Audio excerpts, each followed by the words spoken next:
My name is Mark. It's not my real name, but this guy on his computer thought it is a good one. I am a stand-up comedian. My wife, I know her name doesn't matter to you, you just want her measurements, so let me give those measurements to you. She stands at 150 centimeters and weighs around 110 pounds. Nice, round, and smooth. The backside? Yes, you are right. YouTube stops me from saying a lot of words. Yeah, he does, but coming to her melons? Yep, the melons? They are not the ripe ones, they are the small green ones. Yeah, you got the size right. Yeah, we all got that. I could not find a better description of them. Now coming to the story. Lana and I got married around 2018 after dating for about 2 years. She used to come and watch me act, and she used to sit and drink, and I used to perform. Now one meeting led to another, and so on. We started dating, and after almost 2 years we got married. Things were looking fine. I was doing my old gigs, I used to perform at small parties and a few bars, but then came 2019, and that damn virus. The entire world just shut down, and I was not getting any gigs to perform. The money was tight. Luckily, I had saved some money and we were living off it. We also did not have any kids.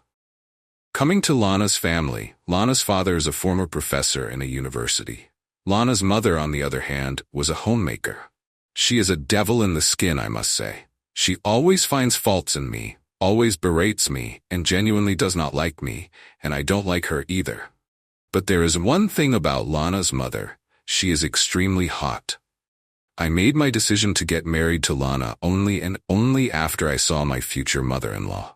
You see, my mother-in-law is extremely hot. She has the right measurements, the right curves. She dresses to kill. If somebody looks at her, you would just fall in love with her. She has a very bad voice. But then I did not marry my mother-in-law. I married Lana. In 2021, when the world opened up again, I saw a big change in Lana. Lana was now outgoing. With outgoing, I mean literally out of the house. She used to come back late, or I should say early, 7 a.m. in the morning. If it's early or late, I don't know what to say. She used to leave for her parties every day around 5 p.m., used to come back at 7 a.m. in the morning, drunk and wasted. Did I protest? I did. Did I object? I did. What happened? I was called a leash. She told me that I'm just sucking on her blood, not giving her any space, and just living off our saved money. I run the house, I pay the bills, I work hard, but then the money was not enough. I knew it, so I found another job. I started working as a bartender in one of the clubs where I used to perform. Now you see, although there were some doubts of suspicion, but then one fine day I ended up going through Lana's closet, and what do I find? I find a giant red toy. It was surprising. And what else do I find? I find a packet of rubber. Now this rubber is something I had never seen before. It had protrusions all over it. You see, like in those Japanese movies, those cartoon Japanese movies wherein you have tentacles, and then those tentacles have smaller tentacles, that's exactly how it looked like. It just got into my head. I knew it was not mine, because obviously I had never seen that, never bought that. Why would she have a packet of rubber in her closet? I had no clue. So then I waited for Lana to come home, and then I told her I am extremely horny, and I don't have rubber. So, Lana being tells me, don't worry honey, I have something for you, and she brings out that tentacle. Well, I did use that tentacle that day on Lana. A man's got to do what he's got to do to find out the truth. I was trying to find out how it felt with that rubber, so I had to do what I had to do. Don't judge me on this.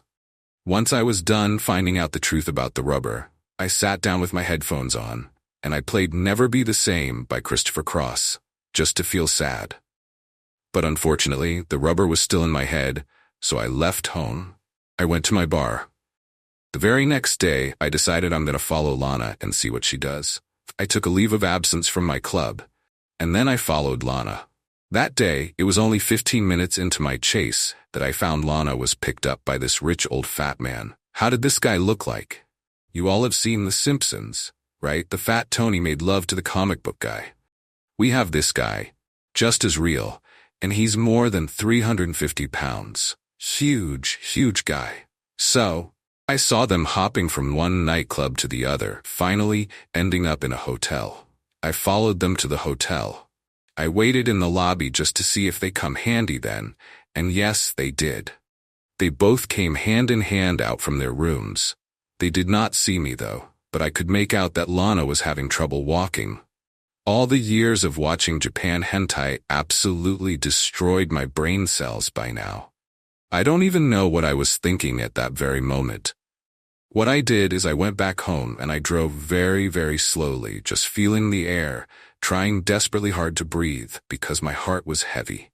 It is just the feeling that your heart just broke and the pieces of your broken heart are in your stomach. Then I reached home and I saw the rich man's car in my driveway. I was petrified. I was scared. Scared. I don't know why, but I was scared. I tiptoed my way inside the house. I saw this giant blob of a man, undressed without his clothes, standing near my wife and eating a pill. He had the pill and got on top of my wife. I walked out of the house. I know, just like the other stories that we hear on this channel, I could have made a video or could have gotten in, hit this man, and done something wild. But I did not. This is the canon event. You see, this had to happen.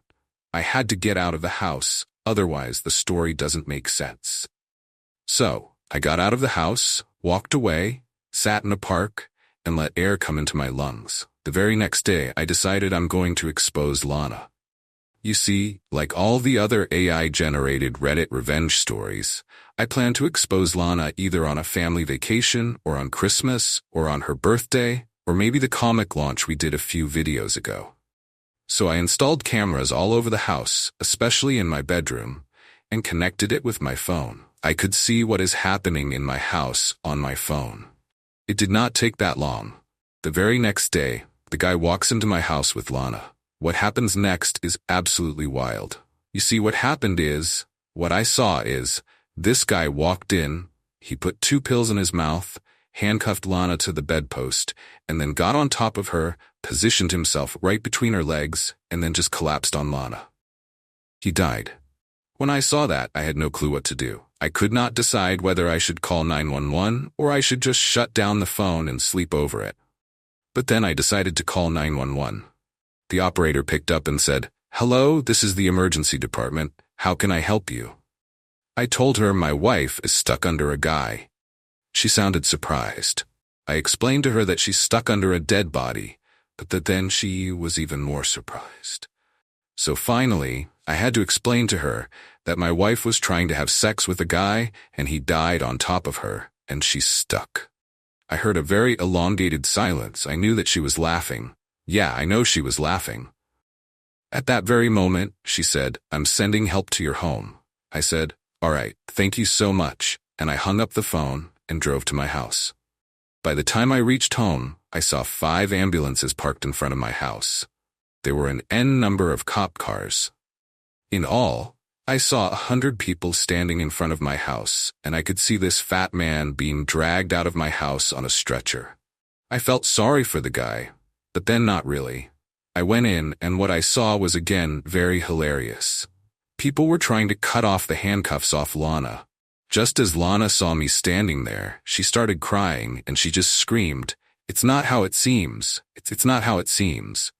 I just held up my hand and said, "Save it." They took Lana to the hospital because she had some injuries on her ribs. The next day, I went to the hospital and met Lana. I told her I don't trust you anymore and we should get divorced.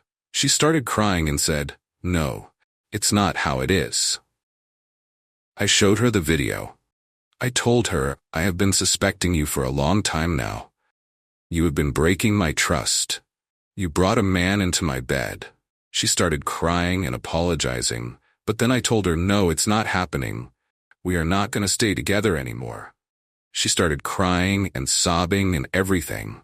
I just wanted to punch her in the face. I knew it was going to be difficult to get a divorce from this woman.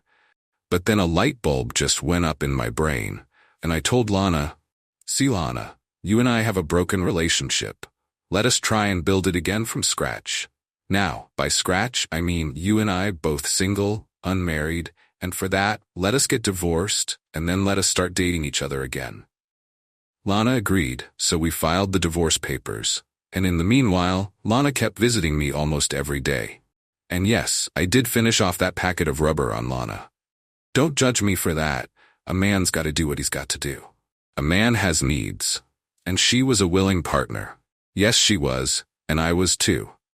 Our divorce got finalized in a few months. I did not have to pay any alimony. There was no settlement because everything was already finalized before we put in those papers, so I ended up losing nothing. Now, coming back to what happened next, I ghosted her. I left town and disappeared off the radar. I now live in a different country under a different name. Although my passport says my original name, I have not told any of my friends where I am because I fear that Lana might come looking for me. I have built up a new career here. I now work at a local bar as a manager. I take care of the entire operations of the bar. I'm happy with my life. I do have a few women who come and often visit me. Life is good.